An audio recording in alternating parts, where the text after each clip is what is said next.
Right, Commissioners, I'll make sure you have your mics on. We're going to call our meeting to order. Harrisville City Planning Commission, located here at the Harrisville City offices, Wednesday, May 13th. Welcome to all of our visitors. We appreciate you being here. Welcome to our staff and to our commission.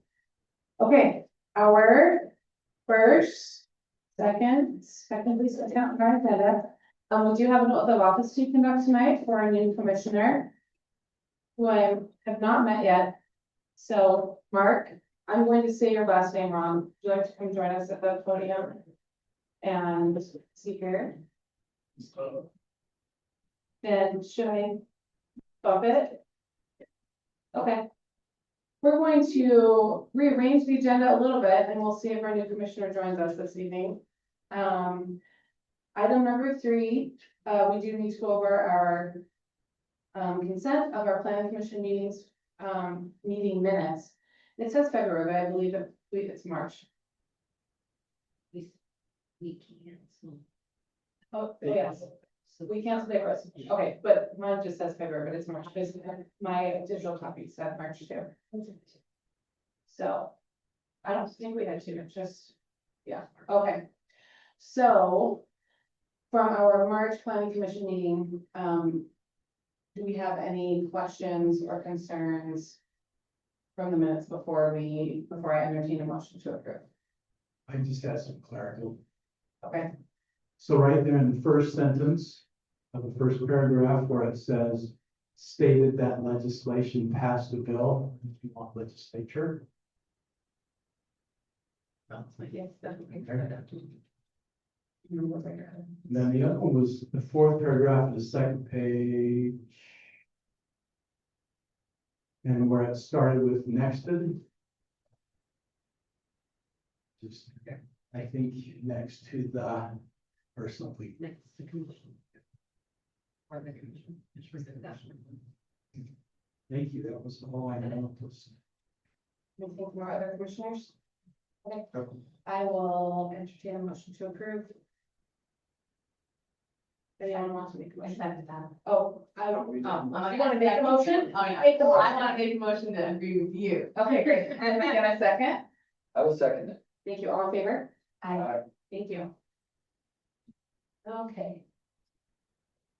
Here. Okay. I don't. I just did. Sorry.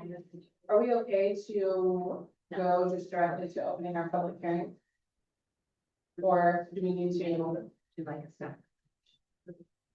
Yes. Yes, we would. Okay, so go ahead, Sarah, if you will, please do that for us. Right. So today we're, oh, is it on? No.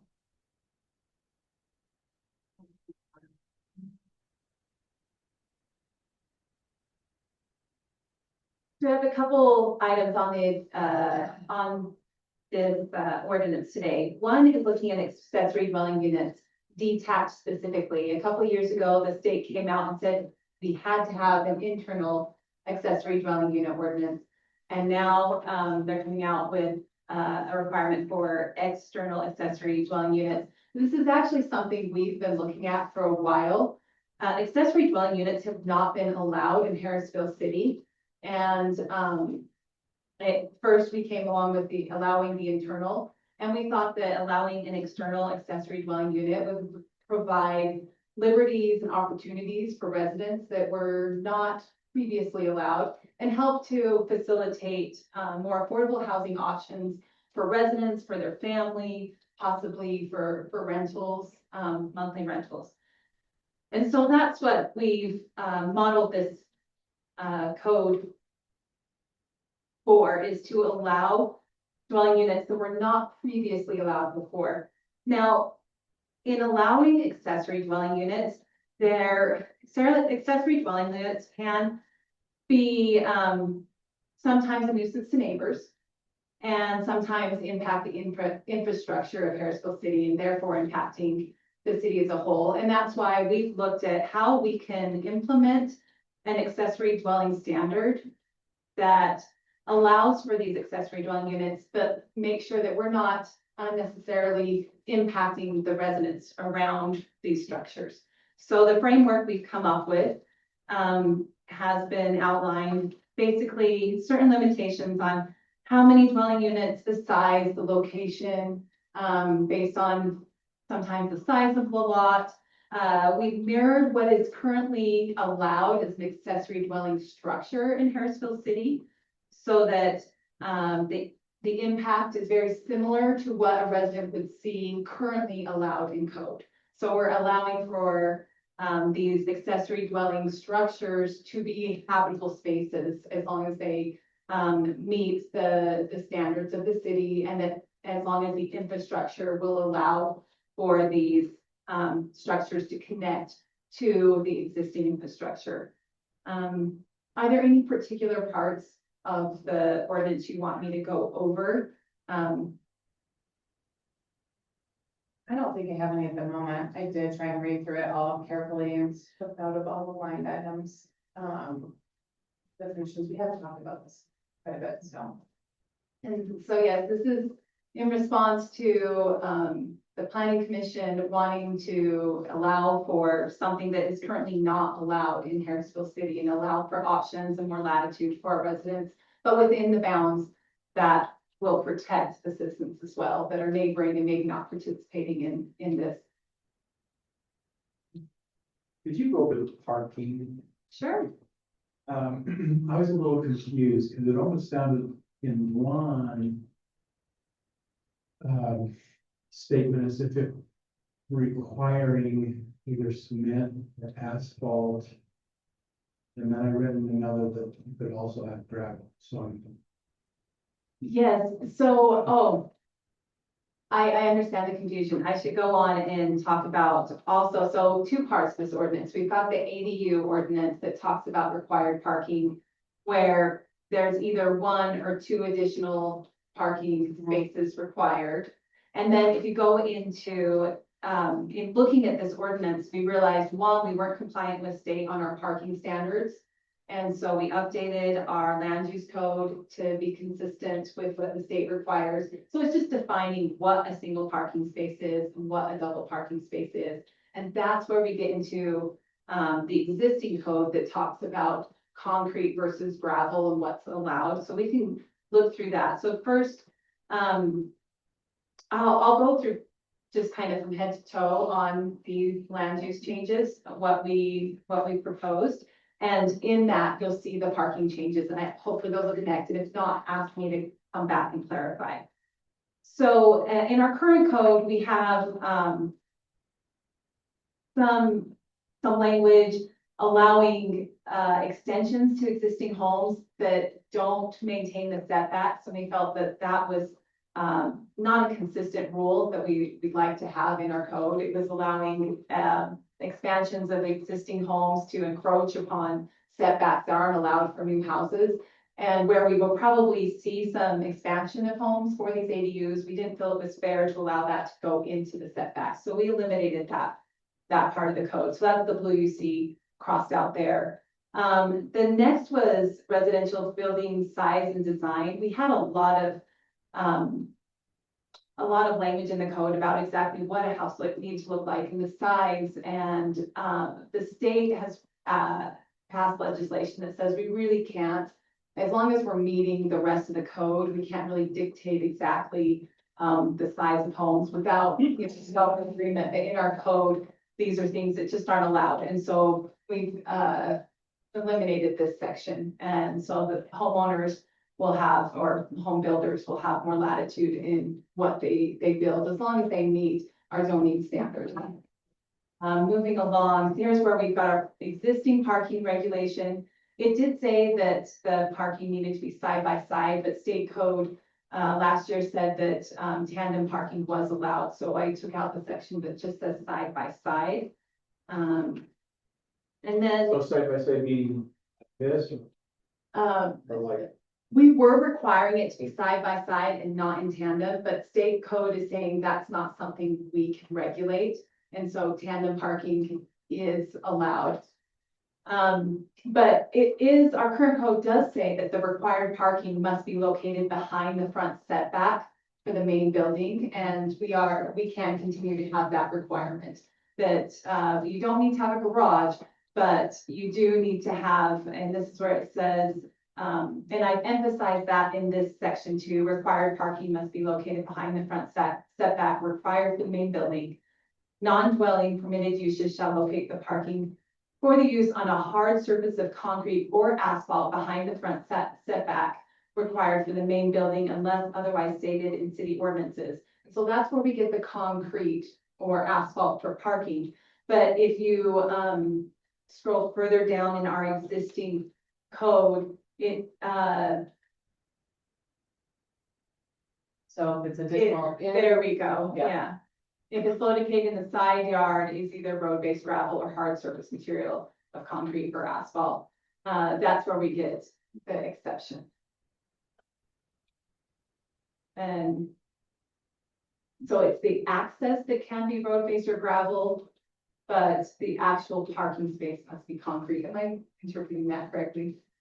I think I've been reading this too many times, but this is the existing code that we have.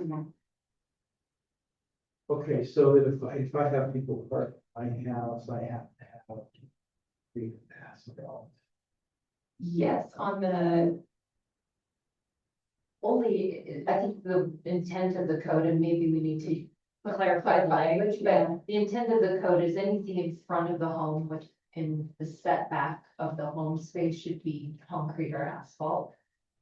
And obviously that's up to the planning commission if you want to do a different recommendation of that. The second section is saying the vehicle parking and the access is either road-based or gravel. So I think we could clarify that a little bit, in my opinion, so as I make sure that the access to the additional parking, if you wouldn't want it to be gravel or road-based, we need to kind of clarify that. anything, so they're saying side yard and behind the house, we're not clarifying what, it needs to be road-based, but in front of the house, we like the hard surface. So we haven't been regulating what's happening in the side yard and in the backyard. So, okay, and then we have to have like, it sounds like all the minimums have to be hard surface. And then like additional two wouldn't necessarily have to be. Just to That be the part two of it? minimum, yes, Yeah. the two minimum are regulated, anything additional is unregulated. With the requirement that just cars can't be parked on the grass in the front setback, things like that are, so. Because I just have to lock, On the side. On the side yard, and that is code compliant. yeah, and all the way to the. Yeah. So I would have to change that out. Not with this, Because you have your minimum concrete, you have a garage that counts as your two space. but you also have cement on your driveway. Right. Yeah. Thankfully, that's not regulated. Yeah, all the heavy equipment, yeah. And I do, I guess, have to make sure, so, we can get, Okay, so as long as we have cement driveway. Then if we have the people park on the side of that, it can be gravel. actually looking at the required parking, so the two spaces for the home and the two spaces for the accessory dwelling unit. Right now, we're referencing this code, and number 1 says that the required parking has to be behind the front setback, and it needs to be concrete or asphalt. So if we want to make an allowance. Yeah. For ADU parking to be gravel and behind the front of the house, we would have to specify that. So good catch, putting them all these different things together. Just a reminder that we're just doing a presentation for Yeah. the public hearing.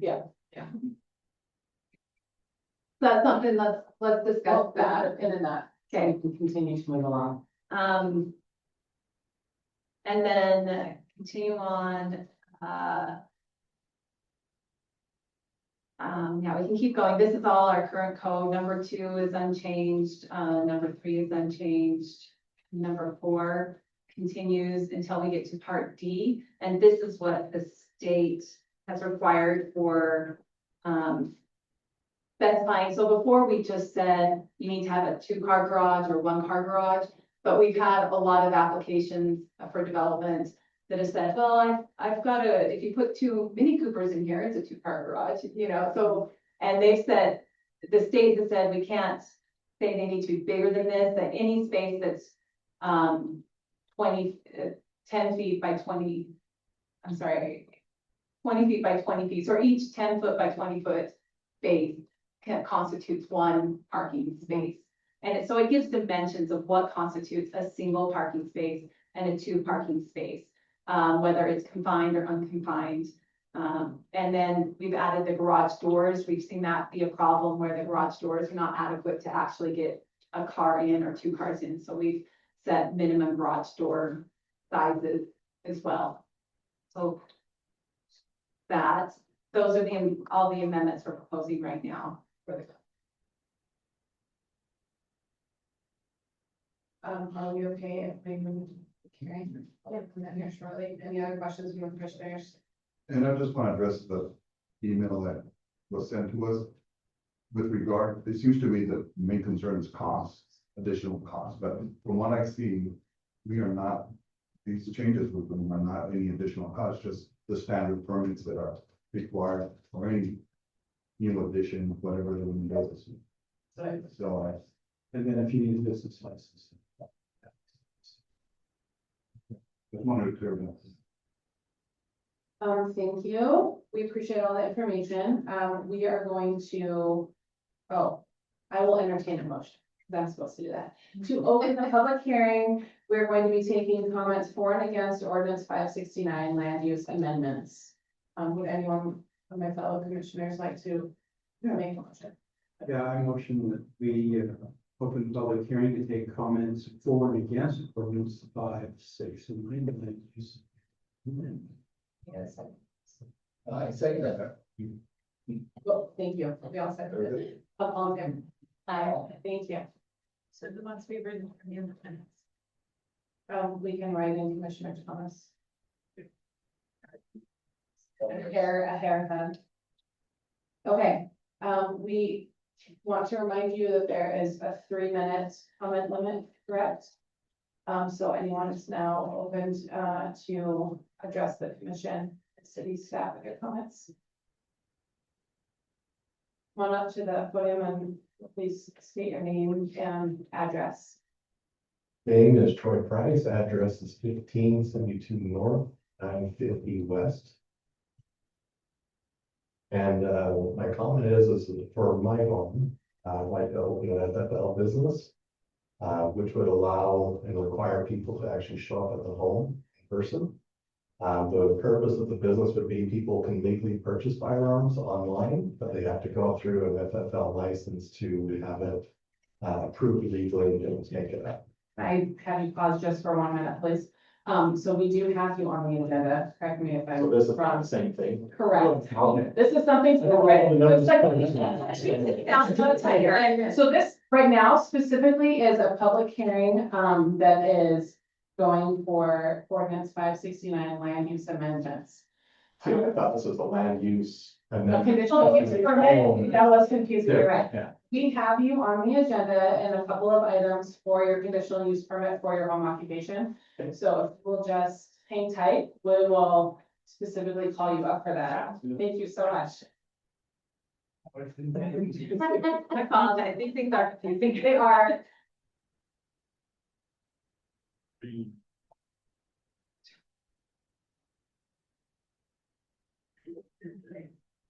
I'll make a comment. Okay. My name is Roger Schumann. One comment that I'll make is, as I was listening to what you're talking about, was a bit confusing about the hard surface versus the gravel. And yet, depending on what residential area you drive around there, whether it's Harrisville or Syracuse, Clinton, a lot of times those secondary driveways that go down the side of the house look quite nice with a nice gravel, sometimes colored gravel or that kind of thing, which will allow, number one, that we don't have so much storm water coming off of hard surface.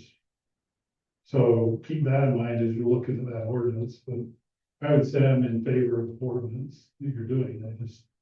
I would look at that and just make sure we're not putting requirements that are so heavy that you put all hard surface in. And then the last caveat to that, with my 32 seconds, is that, sometimes you gotta be worried about oil and debris, and other stuff that comes off the vehicles that are sitting back and may introduce contaminants into the soil. And maybe you need a hard surface there to park it on versus a gravel, okay?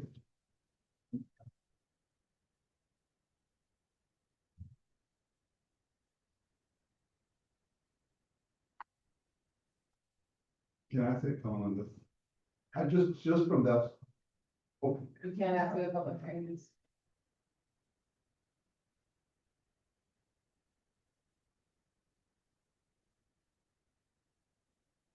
Okay, last call for any comments on ordinance 569 land use amendments. I'll entertain a motion to close the public hearing. Commissioner Morales, do you want to make that? If you can, but if you'd like to make a motion to close, go ahead. make a motion to close. Okay, can we get a second on closing the public hearing? Thank you, Commissioner Holbrook. All in favor? Okay, thank you. So now our public hearing is closed. Commissioner Morales, you have a comment? Yes, with regard to the comments. Your humor said, it just came to mind to me, we're talking about asphalt or concrete and being specific.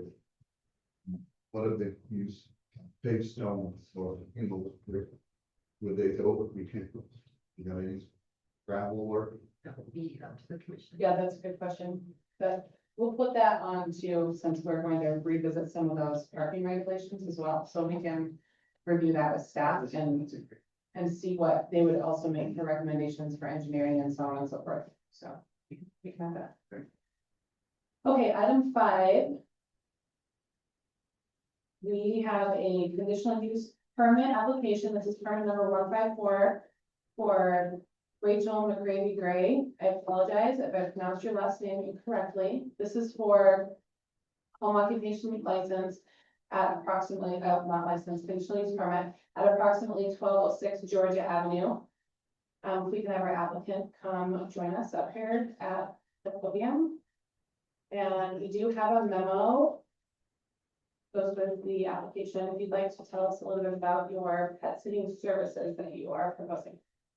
So, never done this before. That's okay. Basically, like, I don't know if it's being thought too much into, but like, I'm not like requesting to watch 1 million dogs at a time. It's like one extra dog every couple weeks or so. And I do meet the people with their dog before they stay with us.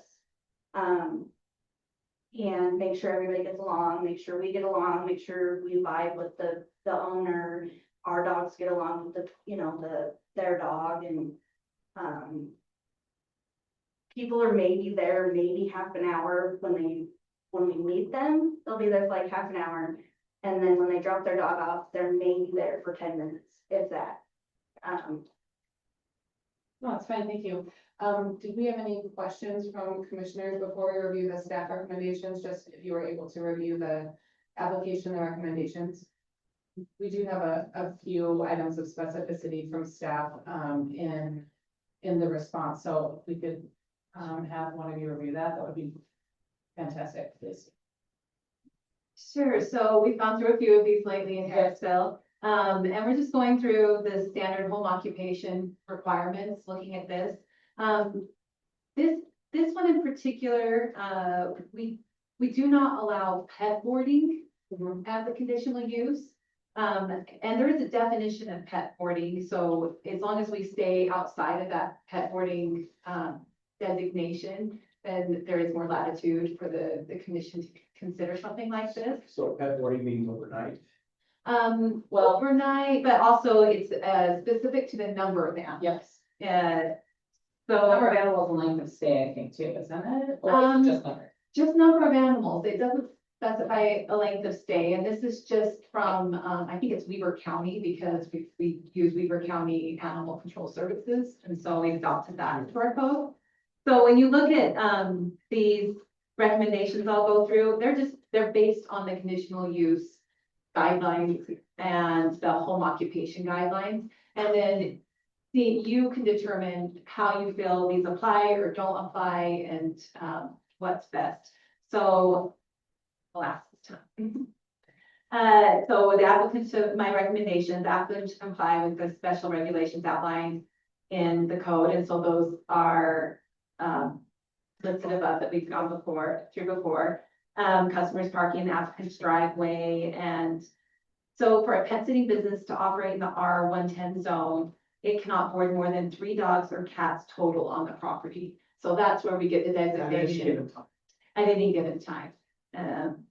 And so I made a recommendation based on animal waste, as we talk about smells and things, and for a home occupation.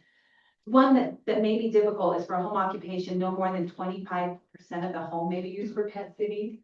And I'm not sure exactly how that would affect the applicant, but that is one of the requirements of a home occupation.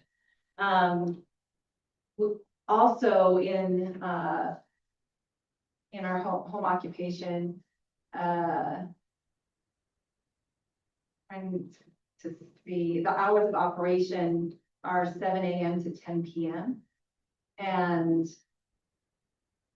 it states that all work of the home occupation occurs in an enclosed structure.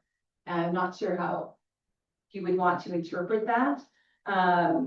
But so my recommendation that the animals remain inside and only be taken out to for restroom purposes, that's where that comes from. And then the drop off and pickup from 7 a.m. to 10 p.m. are just home occupation standard business hours. So those are the things that I saw, and that's what my recommendation is based on. So allowing a pet sitting business based on these recommendations to have it fit within the code allowances. Okay. That's what I've got for you. Thank you. Do we have additional questions from commissioners or Whiteburn or staff? Can you describe the area in your home that would be used for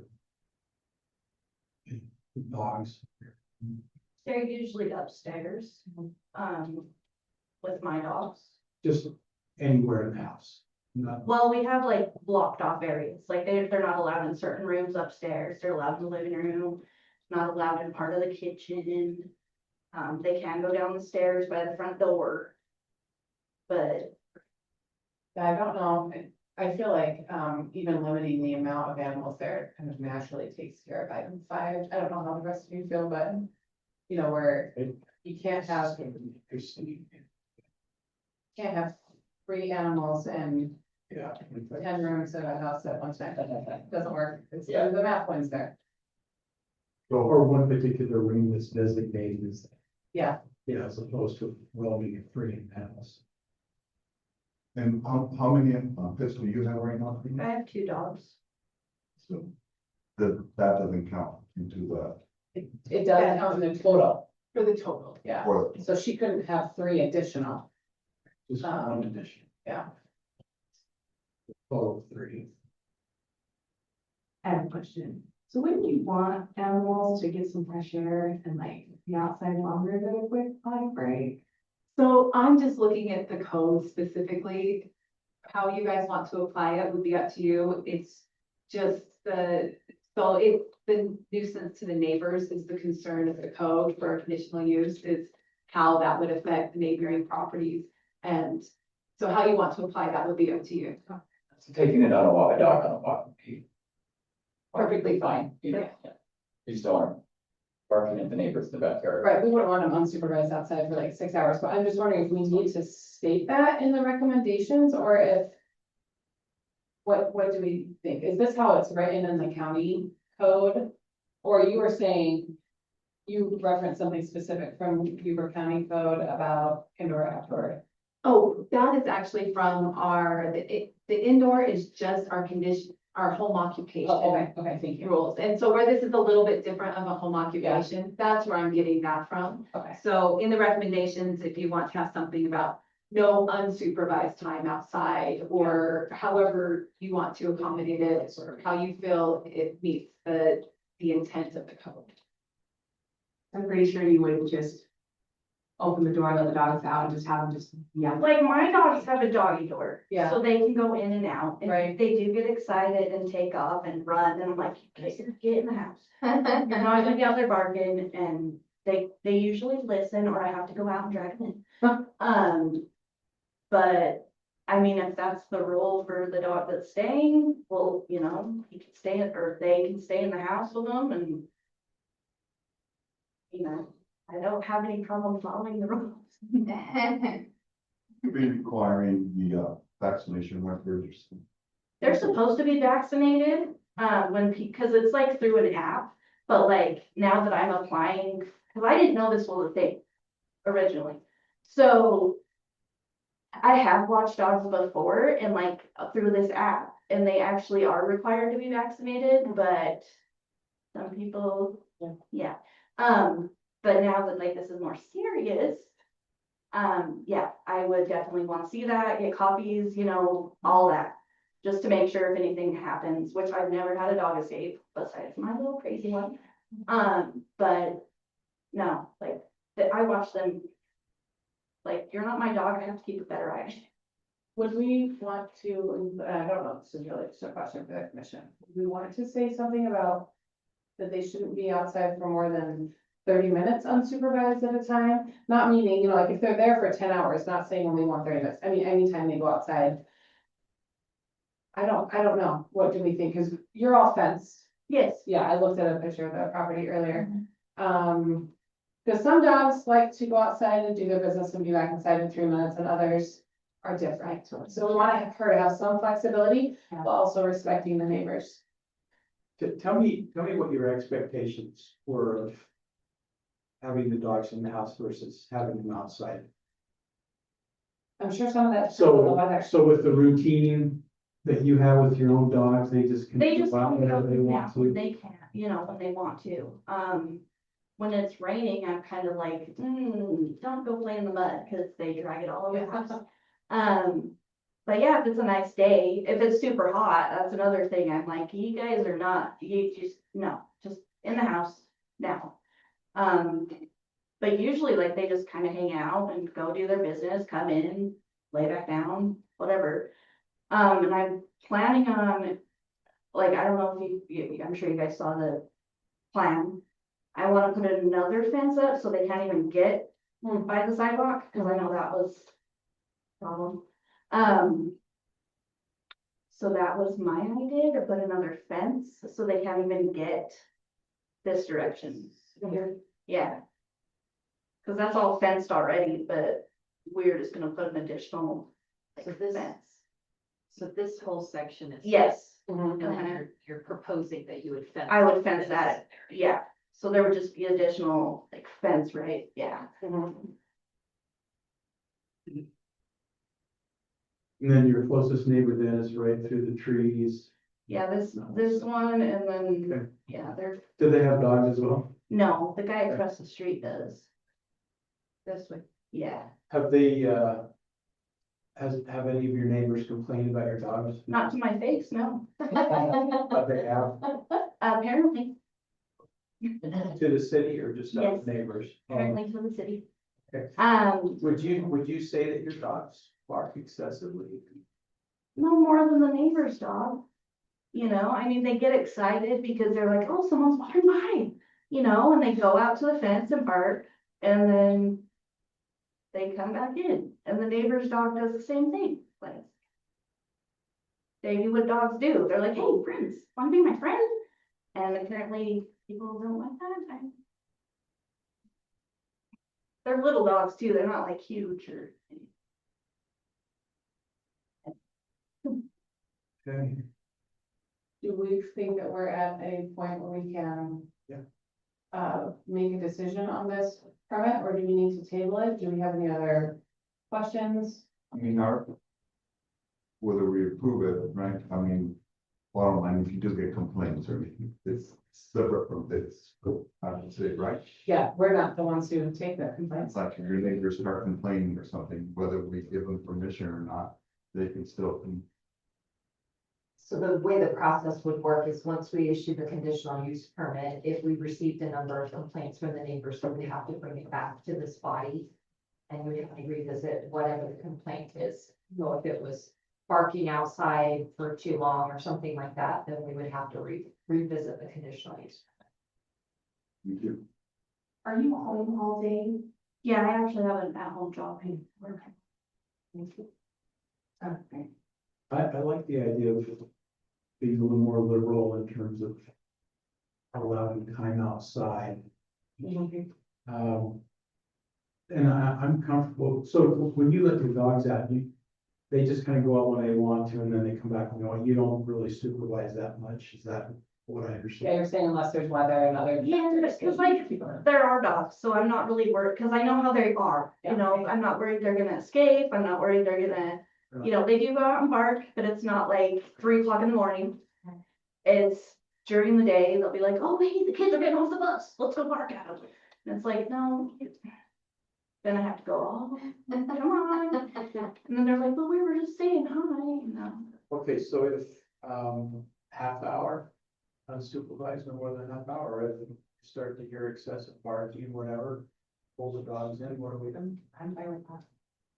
Does that work for Does that staff? work If for we're you? at that, how does that work? So, To your I would look at number 6 and adjust recommendation number 6 to fit the requirements you feel are reasonable there. Okay. And, I had another thought from what you discussed, but that was it. Yeah, just look at adjusting number Yeah. 6.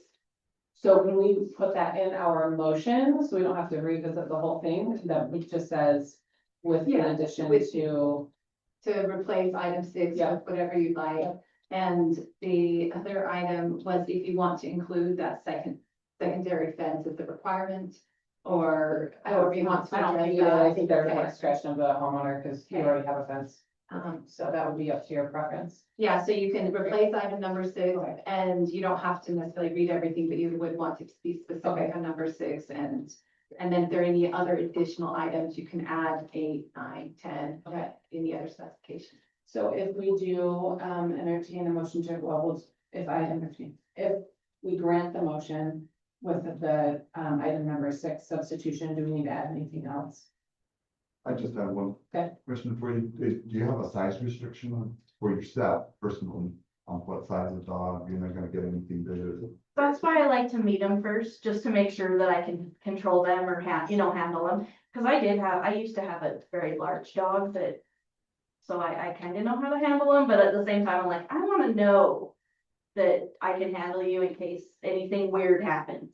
Cause you never know. Dogs have attitudes just like people, so you never know. Yeah. But usually there's fairly small dogs, so. No more than like 50 pounds usually is what we have watched before. But I have watched Great Danes that are this tall that like to just counter surf, so. There's that, but. Okay, I have a question here. Okay, do we have any other questions, commissioners? So if any of you want to be brave and make a motion with the item 6 substitution? Go for it. Okay, so I would go to the second one, right? And the motion to, So I will entertain a motion to grant conditional use permit number 154. And then, so you can make a motion to grant it. And then you'll just list the language that we talked about for item 6 and staff recommendations. And our staff will help you along the way, so that's what we only have. all right, so I want to grant the motion to the table conditional use permit 154 for the home occupation for pet sitting services located approximately 1206 Georgia Avenue, based on the commissioner's discussion, but Yep, and you can say the memo and then add the language for the substitution for item number 6. then add the substitution for item number 6. but you'll have to say what we said, so that they don't remember, so. Not any more than 30. They can be- the- Supervised, The dogs can be outside for no more than 30 minutes unsupervised. right, and then if there is excessive barking, it should be dropped.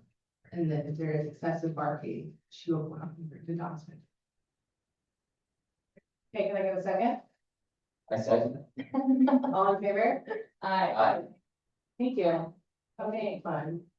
Thank you, Ms. McGrady, very much. Let me do one more thing. Hold on, I don't have my. I'm sorry. I don't have it, it's okay, hold on, we have just one thing that we have to tell you really fast. This is the 15 days. There's a 15-day appeal period for citizens. And what's the other key? We will let her know if anything comes up during that 15 days. And then staff will get a. Staff will get a hold of you. Do I need to say anything about the business license specifically? No, I don't. All right, what's the? Okay, thank you. Okay, item 6. Mr. Price, it's your turn. We are going to talk about your conditional use permit number 155 for home occupation for an FFL, which is a federal firearm licensed business located approximately 1572 north, 950 west. We've got Mr. Price here with us, and then we also have a city planner memo dated April 2nd. So, like, tell us a little about your business. So to legally purchase a firearm, it has to go through an FFL to be able to do the paperwork and pick it up. You can buy them online, but we still have to have a residence to do it. So I won't be having like a business of stocking items, but more just receiving where I pick up. Most of my clientele would be law enforcement, Weaver County prosecutors, friends, family, kind of word of mouth. The main thing with it would be just the foot traffic, the only thing for where my residential is. Foot traffic would be probably maybe 5 people a month, very negligible. At the max, if it grows, maybe 5 a week. So that's it. Okay, so essentially you're kind of an intermediary. You buy the firearms or they buy it and it comes to So you? so you can go on a website and you can buy the firearm there, then you have to have an FFL license to send it to. And so that's where I would be in, is I would charge a fee to receive it. And for them to come do the background check and pick it up. And so You would do the background check? and Okay. so it wouldn't be buying like large items, large quantity of items, it would be basically just being the transfer person to have them legally do the paperwork required. So the only guns you would have then are the ones that have been purchased that you're storing until people come to get them? Besides my. Yes. Okay, and then we did, I'm not sure if you were able to look through all the recommendations, but just some of the specifications we have here from staff is that no retail sales are allowed, no gunsmithing is allowed as part of this occupation. You are required to keep your license current. And then the standard pickup hours, as were previously mentioned with our applicant just before you, 7 a.m. to 10 p.m. Did you have any questions about any of the recommendations? So just be able to side income, family, kind of more hobby, friends and family. Okay, So all those are on the line. I'd be more concerned about the ATS, yeah, the issues if I don't have my license. right. Commissioners, did you have any other questions? As far as the paperwork that you're processing, where would you store that, or? You have a tablet or computer. And so if you go into even like businesses like Impact Guns, you have the Edwards, other local ones, you can actually do the whole thing on a tablet. That's all saved on there, and it goes to the Brady check, to the Brady Center for the background check. That's where it checks all the legal systems, see if they're able to legally own and possess it. And so it's all just contained in an electronic device, either a laptop or a tablet. Electronic records as well. Thank you. Right, I will entertain a motion to grant conditional use permit for 155. Who wants to be next? Commissioner Reynolds, you wanna go? Oh, you wanna do this one? You don't have to, if you don't want to, but if you would like to. Okay. Okay. I'd like to make a motion to grant conditional use permit number 155 for home occupation for federal firearm license business located at approximately 1572 north, 950 west, subject to city planner memo dated April 2nd, 2026, Harrisville City Municipal Code, and any other staff or agency Thank you. which That's okay. We go through that. Great. Can I get a second? I second. Thank you. All in favor? Aye. Thank you. Okay, thank you, Ms. Price. There is a 15-day appeal period, that we mentioned previously. If anything comes up during that time with licensing or any other concerns of citizens and staff will reach out to. They got that? Thank you for coming back. Okay, item 7. This is our discussion about if we are going to recommend ordinance 569 land use amendments. And did we have more presentation that we were going to go over from staff for this one? Just what we've gone through already. I've been thinking about how to address the gravel concrete paver situation. I think if we blanket allow any, if you'd like to, just any parking that's behind it's in the side yard or behind the front of the home. Allow it for either the regular home or for the ADU, just change the ordinance that allows gravel as a parking surface. My only concerns, like the mayor stated, we'd be worried about infiltration of oils and such if they're inoperable home vehicles or vehicles being worked on. That's one of the reasons for having a non-pervious surface for the actual parking. So that's something to consider. And I'm trying to remember if there's something else. Yeah, Would we need to add pavers or could we just use like a general language? pavers are, Easy about. I think pavers are generally considered concrete. So we could, They could probably, I would imagine that would also depend on how close they are together.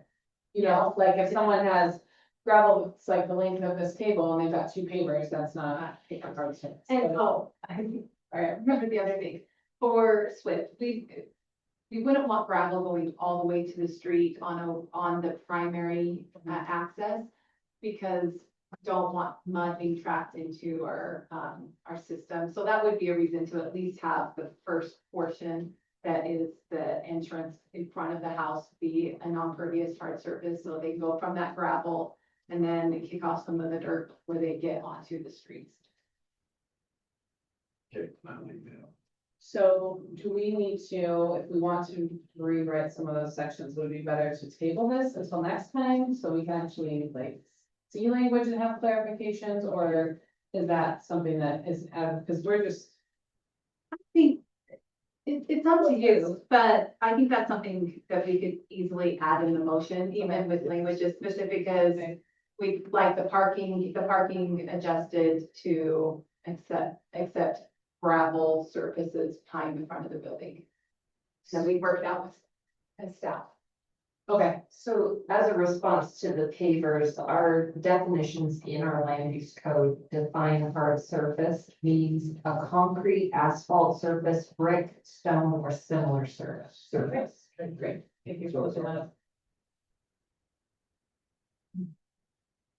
So we're okay with, it sounds like we're all in agreement that the side and rear parking can be gravel. And possibly even some gravel adjacent to a front driveway if it's behind the initial entry point, which staff never got the particulars. Driveway is. Probably would be behind the front setback. That's what we're looking at, behind the front home. Okay, So on the side of the house. So it could start on the side of the house Yeah. being gravel, but anything from the front of the house moving forward. Okay. Except for there is an exception for the long driveways, the big setback. okay, so they can work out the particulars. What do you think? So Commissioner Holberg, are you specifying the space? So you'll have a driveway access to your garage, but a lot of people have that pie-shaped slice on the side. Is that what you're Well, referencing as far as whether you want it to be hard surface or gravel? right, and I just want to make sure that I'm also But that is something we do commonly see in Oh, Harrisville. yes. Like, Yeah. so that might have a gate right off your driveway and this little pie-shaped piece, they might have as dirt or gravel next to their concrete driveway. So, Yeah. But it's behind the sidewalk and everything. so the setback that Sarah would be referencing, I just want to make sure Yeah. we're clear here. Yeah. So the setback would be the home setback, so if our R110 would be 20 feet. 30 feet for RE15, whatever our land use code designates for the setback is what we are including in here. So if there's concern among the commissioners that that's too strict, that we want to address that before we move the ordinance forward. Could you pull up my house? So, well, and here's another thing that we'll clarify too. This is just applying to if it's accessing the ADU. Or any required parking, Any required required parking for parking, the right, ADU or for the house Right, but if someone just wants to have a gravel path that just connects into their backyard. Yes, we'd be talking about the required, if that gravel, you know, you're talking about the pie shape, if. I just would be concerned that at some point you go from the gravel to the concrete before you go to the street. That would be my concern. Sure. Your house. 2186 north, 600 west. Yeah, we definitely want to make sure we have the language correct too. And everyone That's has an things old like picture. this. I'm very old. This is GeoGizmo, so we know how inaccurate. Yeah, okay. GeoGizmo. So on that south side where your thing is right there, I've got gravel all the way along there to the back. Here. Did I get the wrong address? 2186. Yeah, 2186.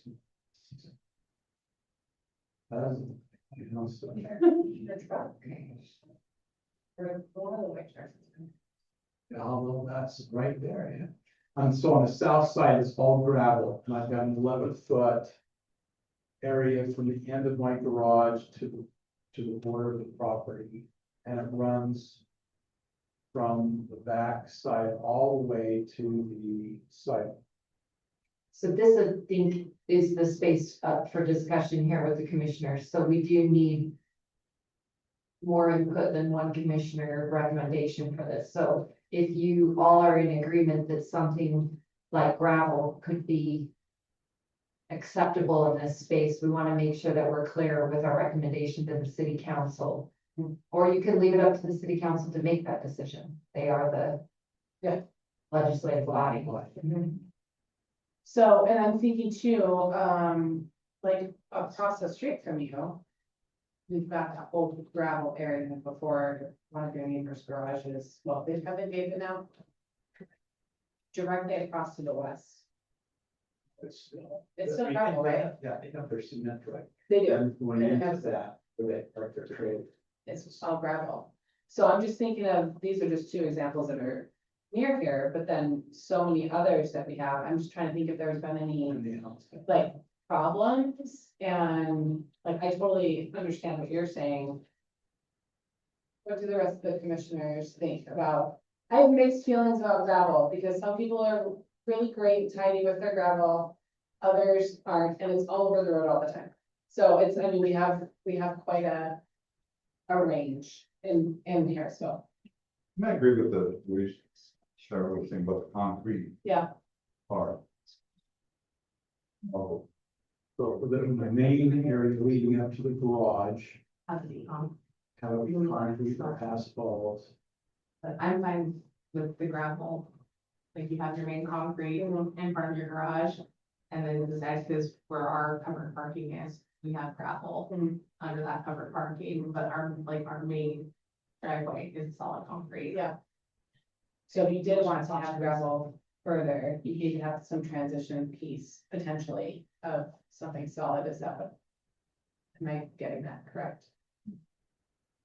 So gravel would not be allowed, it wouldn't meet the city code to have any gravel or the actual driveway, drive approach, anything like that. So It would have, the only thing I think we would, So I would have to come back about 20 feet, so put cement from the sidewalk up about 20 feet and then.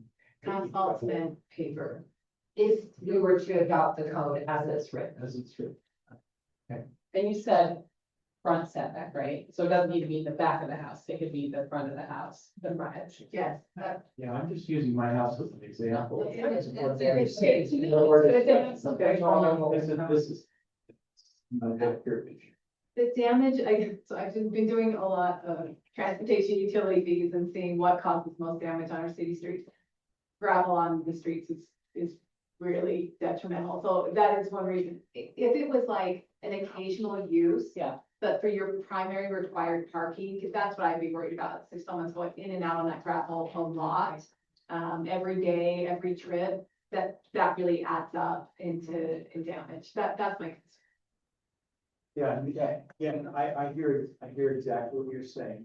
And what I foresee happening, like in our case too, is that more and more people are gonna turn their bow strips with water there. And you're gonna have kids coming along, throwing rocks or kicking rocks in the streets. I mean, it's just. Okay, that's good. I understand better now that I need to put some cement in there.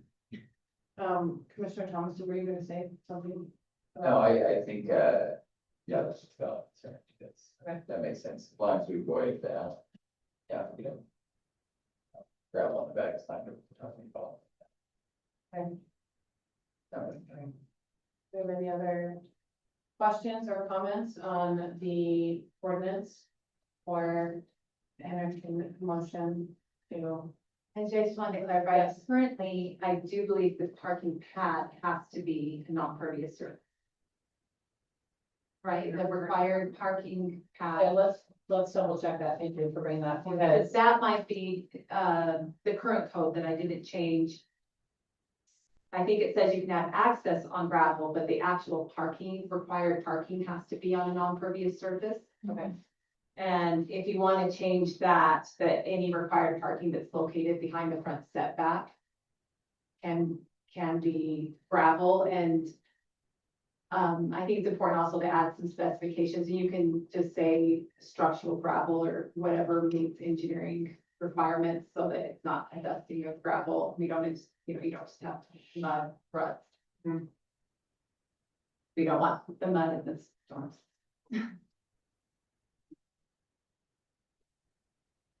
I think it's, okay, Required parking, it's in the required, as concrete or asphalt. yes, and so we could add the required parking if you would like to ease that restriction for any required parking behind the main dwelling. Then you can make that your motion. It says in the, Sorry, the additional off-street parking, so we have our required parking. And then we have the additional off-street parking already authorizes gravel. The surface treatment here on the side yard. Oh, yes, it already says. Has base gravel. So self-conveying. Okay. Okay, Underneath. so that doesn't require. For the additional off-street parking, so as long as we assume that the ADU is additional off-street parking, not required parking. So it does the just state, specify that. does the state new legislation require those ADU parking spots to be required parking? Are we going to find ourselves in conflict with the required parking? Because the ADU does require us to have additional parking for those. Yes, and so, but we would want to reference the additional off-street parking regulations for our ADU parking. And then keep the required parking For the main for the dwelling. main dwelling as listed. And so in the ordinance, you could just specify that, or ask staff to clarify Okay, that ADU required parking meets the additional off-street parking requirements as opposed to the required. okay. That makes sense. I know what you mean. We could even say subject to municipal parking requirements or something like that too, or no? We don't have anything to go off of. Oh, okay, gotcha, that's fine. So I'll read what it says in the ADU. So if we said, subject to required parking and additional off-street parking regulations, what's the terminology you want us to use? I would say, let's see, trying to find where it says parking. So the parking for the ADU is 5D, all parking areas shall comply with Harrisville City Code, including surface material and access standards.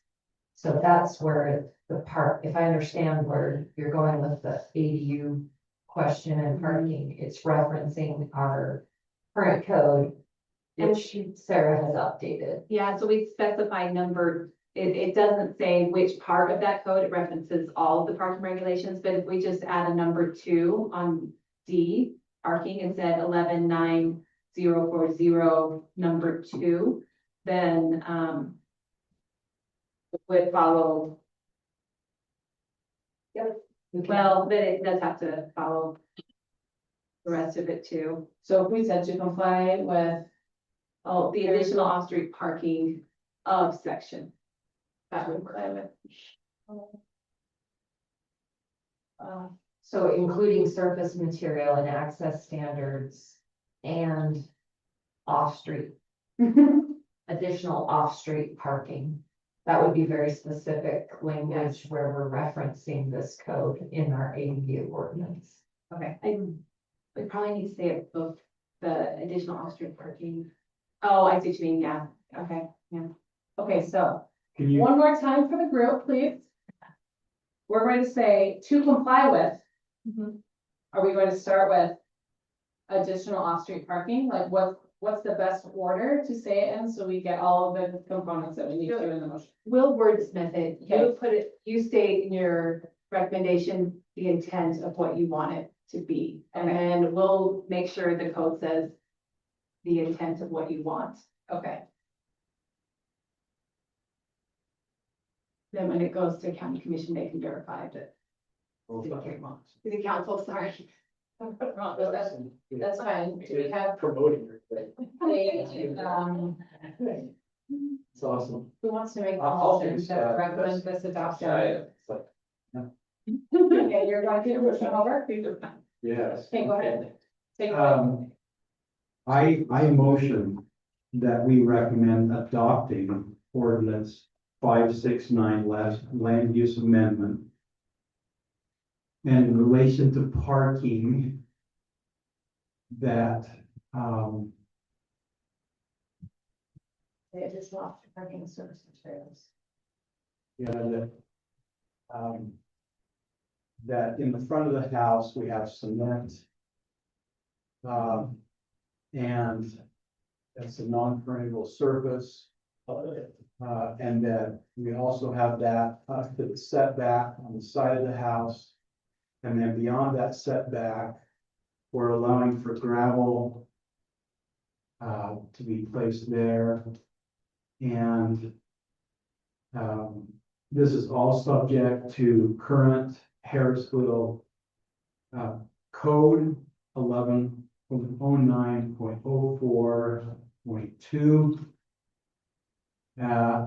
And then subject to the new workings of the ADU requirements.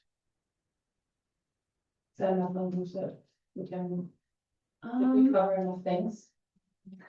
That can that be wordsmith appropriately by staff? I think, I'm just trying to see if we've covered the.